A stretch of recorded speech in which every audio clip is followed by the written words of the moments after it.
Hey, what's going on, everybody? It's me, and just kind of chilling out right now. I'm actually trying this now on my iPhone, so this is actually all recording on the iPhone.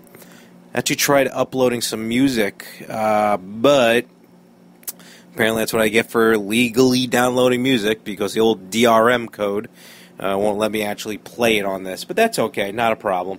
I'm just kind of going to keep it short and sweet here. Nothing major. Figured maybe, I don't know if anyone, I know of two people at least, who went to the Wizard World Comic-Con today in New York City, which was actually located on South Street, which is nowhere near Chelsea Piers. Learned that one the hard way. But in any event, it was a good show, actually. Not too bad. Had a lot of nice stuff, and it was small. Smaller. I'd gone to the New York Comic-Con at the Javits Center here in New York back in October. I'm going again this October. It's a Javits Center. It's huge. This place here, a place called Basketball City, which is Pier 30, it was either 36 or 39, I forgot which one, right down there by South Street. And it was good. I mean, it was smaller than the Javits Center, I should say. It wasn't small. But it was fun. It was actually a good time. Saw a lot of cool stuff, a lot of cool things on sale, some nice old comic books, some vintage video games, some old action figures. Things can definitely get pricey. But pretty much walked in. They were handing out a issue 1 of The Walking Dead with a particular, I guess, one of the covers. So that was pretty cool. I actually got the artist to sign it. That was one of the 2 autographs that I got. The second autograph was Will Wheaton, which most of you may know from The Big Bang Theory or Star Trek Next Generation. Well, actually, probably more Star Trek Next Generation than Big Bang Theory, but I started watching him, started becoming a fan because of The Big Bang Theory. Met him. He was pretty cool. I went to shake his hand, and he looked at me like I was the nuttiest person on the planet. So then went with the old, the old pound there, whatever you want to call it. So, but he was cool to meet. Got his autograph. I have a collection I'll show on my YouTube page pretty soon. These cards from the autographcard.com. They're blank autograph cards, size of a baseball card, and they're all different themes: movie stars, music, sports. So I got him to sign one of those. I got a nice collection. I got about maybe 11 of them at this point. Most of them have been mailed away, and this is one of the few that I actually ended up getting sent back. That I got in person. Actually, I've gotten 2 of them in person. So, but it was cool. Meeting him was pretty cool. A few good costumes, not a lot, not as elaborate as what you would see in October at the New York Comic-Con, but there was a couple good costumes there. Megatron was the only one I really was able to make out. Well, there was a Green Power Ranger, pretty sweet looking. And the actual Green Power Ranger was there as well, with his green hair, green iPhone, and I'm surprised he didn't dye himself green. But he's a UFC fighter and a man of Jesus, which is good for him. So, but again, the autographs I got were The Walking Dead and Will Wheaton, Stan Lee, and The Walking Dead cast, pretty much around the corner. Patrick Stewart was around the corner and overpriced, and but otherwise I was happy. I'm happy with what I got. Very cool, very good stuff. I mean, you can drop a lot of money very quickly, so I think I got out of there fairly much unscathed. I got a couple of cool few things, kind of like almost like badges, like press badges. They have for different, the guy made them up for different things like Jurassic. Well, I got Jurassic Park, one for a tag with the Nerd Herd from the TV show Chuck, and it was kind of some fun stuff. So, all in all, I definitely recommend it. Everyone who wants to go next year, and I will, again, like I said, shortly. I'll see if I can make a video to put that stuff up on YouTube.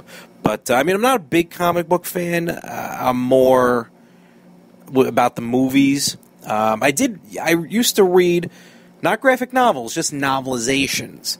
a regular book, not an actual graphic novel or a comic book. That I used to read them all the time. Batman, Spider-Man, the X-Men. Right off the bat, off the top of my head, 2 novelizations. One of which you can find, this Batman one, you can find fairly easy. The X-Men books, it was a trilogy, actually, 3 books, out of print. If you can find them, I think they're well worth any money that people may be offering. As far as comic novels are concerned, I recommend from Batman. It's called No Man's Land. Now, I'm aware these novels have been done in comic book form and in graphic novels, but an actual read, sit down and read. Batman No Man's Land, I highly recommend. Fantastic book. Pretty much the long and short of it, it's almost like an Escape from New York. They put all the villains. They open up Arkham Asylum. All the villains are on Gotham Island, Gotham City. They blow off all the bridges, so can't get on the island, can't get off the island, but free reign on the island. And then all the different villains have their own little sections of Gotham, and pretty much takes off from there. Excellent book, highly recommend it. Another book. It's actually a set of 3 books. It's called the Chaos Engine Trilogy, X-Men. 3 books. Doctor Doom was the first book. Magneto's second book. Red Skull, the third book. Essentially, it's about the Chaos playing Sonic. About the Cosmic Cube, And essentially, the Cosmic Cube is the Tesseract that was featured in Captain America, and, the end of Thor, and mostly, though, in the Avengers movie. But this trilogy of books, the Chaos Engine Trilogy, is fantastic, and it actually goes from, typical comic book supervillain type disasters, I guess you want to call them, with Doctor Doom, to, Red Skull just being off the page. Because whoever has the Cosmic Cube reinvents the world in their image, essentially. And, just, if you know comic books, the way Doctor Doom is versus Red Skull, it's apples and oranges. I highly recommend it. Those 3 books, though, are essentially out of print. Probably can't find them anywhere. Or if you do, it's going to be a lot of money. Batman No Man's Land, I think you'd be able to find online, maybe even be able to download it onto a Kindle, I'm not sure. But those were excellent reads. I also remember reading a Spider-Man, I think it was the Return of the Sinister Six. That was pretty cool. And I started reading actually a crossover. I may still have the book. I may have to try to start that again. It was an X-Men Star Trek Next Generation crossover.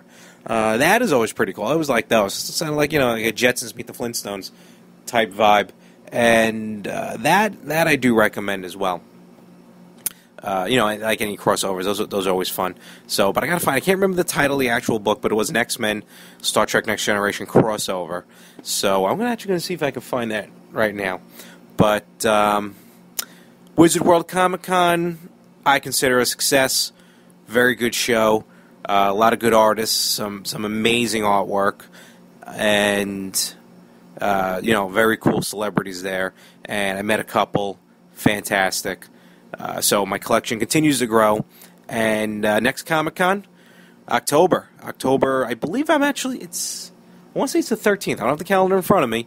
Whatever that weekend is, that's Columbus Day weekend. And I'll be there Friday and Saturday. Got the 3-day pass. Going to go, twice, Friday, Saturday. There I'll probably be stocking up a lot, so I may have to work a lot of overtime for that. But a lot of cool stuff. And pretty much, again, just throwing this out here, this was completely done on the iPhone. So always looking for feedback. And, you can find me on Twitter at More365, at MOHR365. This will be uploaded onto YouTube. You can always, YouTube at the page there for the YouTube. I don't remember what account. I don't remember my name on the YouTube. I forgot which one it is. I got to figure that one out. But leave comments. Feel free if you listen to it on YouTube.